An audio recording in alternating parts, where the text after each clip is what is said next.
Hi friends, నా పేరు సతీష్. మన దేశానికి చెందిన ఈ నర్సును యమన్ దేశంలో మరో 7 రోజుల్లో ఉరి తీయబోతున్నారు. ఇలా విదేశాల్లో ఉరిశిక్ష పడిన తొలి భారతీయ మహిళ ఈ నర్సే.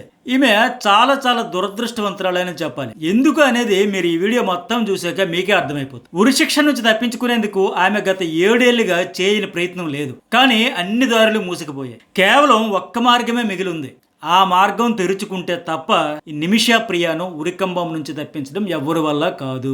పశ్చిమాసియాలోని అరబ్ దేశాలలో కీలకమైన వాటిలో యమన్ దేశం ఒకటి. ఇక్కడ చట్టాలు చాలా కఠినంగా ఉంటాయి. 2017 జూలైలో యమన్లో చేయకూడని ఓ తప్పును కేరళలోని పాలక్కాడికి చెందిన 36 ఏళ్ల నర్స్ నిమిషా ప్రియ చేసింది. అదే తప్పు మన దేశంలో అయితే ఆత్మరక్షణ కోసం చేసిందని చెప్పుకోవచ్చు. బట్ చేసింది యమన్లో. నువ్వు నేరం చేసావో లేదా అంతే తప్ప ఎందుకు చేసావు, దానికి ప్రేరేపించిన కారణాలు ఏంటి అనేది అక్కడ చూడరు. అదే ఈమె పాలిట ఇప్పుడు దురదృష్టంగా మారింది. యమన్లో హత్యా నేరం అనేది చాలా పెద్ద క్రైమ్. ఎవరైనా హత్య చేస్తే ఇక అంతే, వాళ్లను అయితే ఉరిదీయడం లేదంటే యావజ్జీవ కారాగార శిక్ష. ఈ రెండింటిలో ఏదో ఒకటి గ్యారంటీగా పడుతుంది. తన బిజినెస్ పార్ట్నర్ను ఈమె చంపేసిందంటూ కేసు నమోదైంది. దీంతో ఈమెకు ఉరిశిక్ష పడింది. అప్పటి నుంచి ఉరిశిక్ష నుంచి తప్పించుకునేందుకు చేయని ప్రయత్నం లేదు. కానీ ఉరైతే రద్దు కాలేదు. మరో వారం రోజులు అంటే జూలై 16న ఈమెకు ఉరిశిక్ష అమలు చేయబోతున్నారు. ఇప్పటికే Yemen director general of prosecution మరణశిక్షను అమలు చేయాలంటూ ఇచ్చిన తీర్పు ఉత్తర్వులు నిమిషా ప్రియ ఉంటున్న జైలు అధికారులకు కూడా తాజాగా అందాయి. ఉరిశిక్ష అమలు కోసం జైలు అధికారులు ఏర్పాట్లు చేస్తా ఉన్నారు. ఇంతకు ఎవరి నిమిషా ప్రియ, ఏంటి ఈవిడ కథ అనేది చూస్తే మన దృశ్యం సినిమాకు ఏమాత్రం తీసిపోదు. వాస్తవంగా ఈమె విదేశాలకు వెళ్లి కామాంధుల చేతిలో చిక్కుకుని విలవిలలాడిపోయిన ఒక బాధితురాలు. తాను తప్పించుకునేందుకు ఆత్మరక్షణ కోసం చేసిన ప్రయత్నమే ఆమెకు శాపంగా మారిపోయింది. కేరళలోని పాలక్కాడ్ జిల్లా కొల్లెంకోట్కి చెందిన ఓ పేద కుటుంబంలో నిమిషా ప్రియ 1989 జనవరి 1న పుట్టింది. ఈమె వయసు ప్రస్తుతం 36 ఏళ్లు. వీళ్ళు కేరళలోని కొచ్చికి బతుకు తెరువు కోసం వెళ్లిపోయారు. ఈమె తల్లి ప్రేమకుమారి కొచ్చిలోని పలు ఇళ్లలో పనిచేస్తుండేది. ఆర్థిక పరిస్థితి ఇబ్బందికరంగా ఉండడంతో నర్సింగ్ పూర్తి చేసిన నిమిషా ప్రియ 2008లో ఓ బ్రోకర్ ద్వారా యమన్లో పని కోసం వెళ్ళింది. ఆ సమయంలో ఆమె వయసు కేవలం 19 ఏళ్లు మాత్రమే. కుటుంబానికి ఆసరాగా ఉండాలనే ఏకైక కారణంతోనే ఆమె యమన్కి వెళ్ళింది. మన ఏపీ, తెలంగాణ నుంచి గల్ఫ్ దేశాలకు పని కోసం ఎక్కువగా వలసలు వెళ్తున్నట్టే కేరళ నుంచి కూడా పెద్ద సంఖ్యలో పని కోసం గల్ఫ్ దేశాలకు దళారుల ద్వారా అప్పులు చేసి మరీ వెళ్తూ ఉంటారు. కేరళలోని కొన్ని గ్రామాల్లో ఏకంగా ఇంటికొకరు చెప్పున ఈ గల్ఫ్ దేశాలకు వెళ్ళి ఎడారి దేశంలో పనిచేస్తా ఉన్నారు. నర్సింగ్ చదివిన నిమిషా ప్రియకు యమన్లోని ప్రభుత్వ రంగ ఆసుపత్రిలో పనిచేసే అవకాశం దొరికింది. దీంతో ఒంటరిగా అక్కడికి ఏమీ తెలియని వయసులో వెళ్ళినా బాగానే సర్దుకుపోయింది. 3 ఏళ్ల తర్వాత 2011లో తిరిగి కేరళకు వచ్చి ఇక్కడ ఆమె టామీ థామస్ అనే ఆటో నడుపుతూ జీవించే యువకుడిని పెళ్లి చేసుకుంది. ఆ తర్వాత భర్తతో కలిసి మళ్ళీ యమన్కు వెళ్ళింది. అక్కడ తన భర్తకు కూడా ఎలక్ట్రికల్ అసిస్టెంట్ గా పని దొరికింది. అంతా సాఫీగా సాగిపోతున్న సమయంలో 2012లో వీళ్ళకు ఒక అమ్మాయి కూడా పుట్టింది. ఇప్పుడు ఆ అమ్మాయికి 13 ఏళ్లు. నిమిషా, ఆమె భర్త థామస్ ఇద్దరూ పనికి వెళ్ళిపోతే అప్పట్లో ఆ చిన్న పిల్లను చూసుకోవడం చాలా కష్టంగా మారడంతో భర్త టామీ థామస్ ఆ బిడ్డని తీసుకుని మళ్ళీ కేరళకు వచ్చేసాడు. ఇక్కడ నిమిషా తల్లి కూడా ఉండడంతో చూసుకునేందుకు ఇబ్బంది ఉండదని ఆయన వచ్చేసాడు. ఆ తర్వాత 2014లో నిమిషా చిన్న మెడికల్ క్లినిక్ యమన్లో ఆరంభించింది. యమన్లోనే చట్టాల ప్రకారం విదేశీయులు అక్కడ వ్యాపారం చేయాలంటే ఖచ్చితంగా అక్కడి స్థానిక పౌరుల భాగస్వామ్యం ఉండాలి. ఇదే ఆమెను దారుణంగా దెబ్బకొట్టేసింది. తలాల్ అబ్దో మహదీ అనే వ్యక్తి పరిచయం అవ్వడంతో అతనితో కలిసి 14 బెడ్స్ తో కూడిన ఒక చిన్న హాస్పిటల్ లాంటి క్లినిక్ ఏర్పాటు చేసింది. ఈ క్లినిక్ కు అనుమతిని అక్కడే పౌరుడైన తలాల్ పేరుతో యమన్ ప్రభుత్వం మంజూరు చేసింది. కాకపోతే ఇక్కడే ఓ ట్విస్ట్ ఏంటంటే, బట్టల వ్యాపారం చేసే తలాల్ తన భారీగా నిమిషా ప్రియను అక్కడ అధికారులకు చెప్పి ఫోటోలు మార్ఫింగ్ చేసి డూప్లికేట్ అప్లికేషన్స్ పెట్టి అనుమతి తీసుకున్నాడు. ఈ విషయం నిమిషా ప్రియ కూడా తెలియకుండా చేసేశాడు. ఈ క్లినిక్ బాగానే నడిచేది. అదే సమయంలో యమన్లో పరిస్థితులు ఇబ్బందికరంగా మారాయి. అంతర్యుద్ధం మొదలవడం, యమన్ సర్కారుపై తిరుగుబాటుతో అక్కడ పాలన గాడి తెప్పింది. దీంతో బిజినెస్ సరిగ్గా నడవలేదు. పార్ట్నర్ తలాల్తో గొడవలు కూడా ప్రారంభమయ్యాయి. అతను స్థానికుడు కావడం, ఈమె అక్కడ ఒంటరిగా ఉండడం, విదేశీయులు కావడంతో వేధింపులు ఎక్కువైపోయినాయి. అతను విపరీతంగా వేధించడం మొదలుపెట్టాడు. పోనీ ఆమె ఇండియాకి వచ్చేద్దామంటే యమన్లో సివిల్ వార్ వల్ల విమాన సర్వీసులను భారత్ నిలిపేసింది. దీంతో ఆమె వచ్చే పరిస్థితి లేక అక్కడే ఇరుక్కుపోయింది. ఇదే టైంలో క్లినిక్ పై వచ్చేదంతా అతనే తీసుకోవడం మొదలెట్టాడు. అదేంటనే ఈమె అడిగితే కొట్టేవాడు.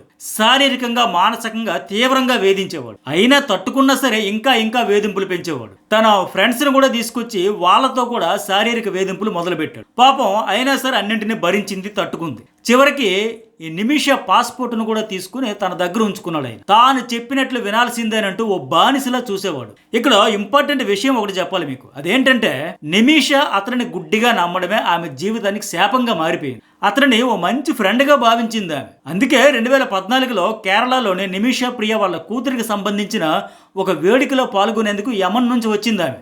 ఆ సమయంలో ఆమెతో పాటు తలాల్ అబ్దో మహదీ కూడా కేరళకు వచ్చాడు. కొన్ని రోజులు ఇక్కడే వాళ్ళ ఫ్యామిలీ ఫ్రెండ్గా ఉన్నాడు. ఇక్కడికి వచ్చాక ఆమె కుటుంబ పరిస్థితి మొత్తం తెలుసుకున్నాడు.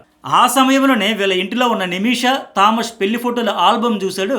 వాటిలోంచి కొన్ని ఫోటోలు తీసుకున్నాడు. యమన్ మళ్ళీ వెళ్ళిపోయాక ఆ ఫోటోలను మార్ఫింగ్ చేసి థామస్ ప్లేస్ లో తన ఫోటోలను పెట్టి మేమిద్దరం భార్యాభర్తలం, నాకు నిమిషకు పెళ్లి జరిగింది, ఈమె నా భార్య అంటూ చెప్పి క్లినిక్ కోసం దరఖాస్తు చేశాడు ఆయన. ఈ విషయం ముందు నిమిషకు తెలియలేదు. తర్వాత నిమిషకు తెలియడంతో అతనిని నిలదీసింది. దీంతో ఇక ఆయన రెచ్చిపోయి దారుణాతి దారుణంగా హింసించేవాడు.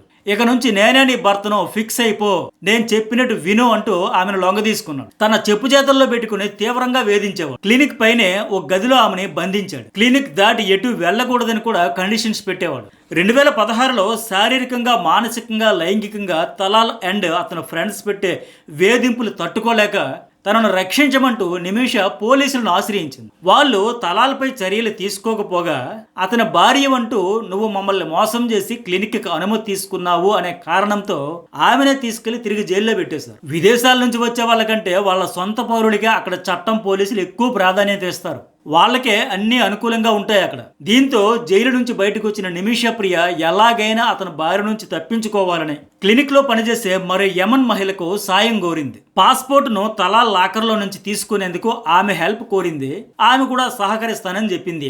సదరు ఆ యమన్ మహిళను కూడా ఈ తలాల్ శారీరకంగా, మానసికంగా, లైంగికంగా వేధించేవాడు. దీంతో ఆమె కూడా ఇతని బాధితురాలే గనక ఇతని భార్య నుంచి తప్పించుకోవాలని నిర్ణయించుకుని నిమిషకు సాయం చేసింది. పైగా నిమిష ప్రియ అంతకు ముందున్న జైలులో పరిచయమైన ఒక అధికారికి తన బాధ మొత్తం చెప్పుకుంది. అతను కూడా పాస్పోర్ట్ తీసుకొస్తే నువ్వు మీ ఇండియా వెళ్ళిపోయేందుకు తాను సాయం చేస్తానని మాటిచ్చాడు. 2017లో కెటామైన్ అనే మత్తు కలిగించే ఇంజెక్షన్ను తలాల్కు నిమిష ప్రియ ఇచ్చేసింది. అప్పటికి అతను ఫుల్గా తాగి పడున్నాడు మద్యం.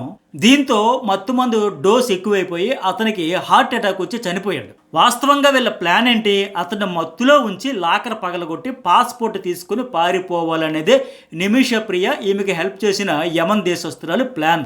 కానీ అనూహ్యంగా, అనుకోకుండా తలాల్ చనిపోవడంతో శవాన్ని మాయం చేసేందుకు తనకు సాయం చేస్తానన్న యమన్ మహిళతో కలిసి ముక్కలుగా డెడ్ బాడీని కట్ చేసి నీళ్ల ట్యాంకులో పడేసి అక్కడి నుంచి వెళ్ళిపోయారు. అక్కడ నుంచి ఇద్దరూ పారిపోయారు. కానీ పోలీసులకు తలాల్ మృతదేహం 2 రోజుల తర్వాత దొరకడంతో వీళ్ళ కోసం గాలించి పట్టుకున్నారు. ఈ కేసులో నిమిషకు ఉరిశిక్ష, యమన్ మహిళకు యావజ్జీవ కారాగార శిక్ష అక్కడి స్థానిక కోర్టు 2018లో విధించింది. 2018 నుంచి యమన్లోని జైలులోనే నిమిష ఉంటుంది. అప్పటి నుంచి ఉరిశిక్ష నుంచి తనకు విముక్తి కల్పించాలంటూ వేడుకుంటూనే ఉంది. 7 ఏళ్లు గడిచిపోయాయి. ప్రస్తుతం మరో 7 రోజుల్లో ఈ జూలై 16న ఆమెను ఉరిశిక్ష తీయాలని అక్కడ అధికారులు ఏర్పాట్లు అయితే చేస్తూ ఉన్నారు.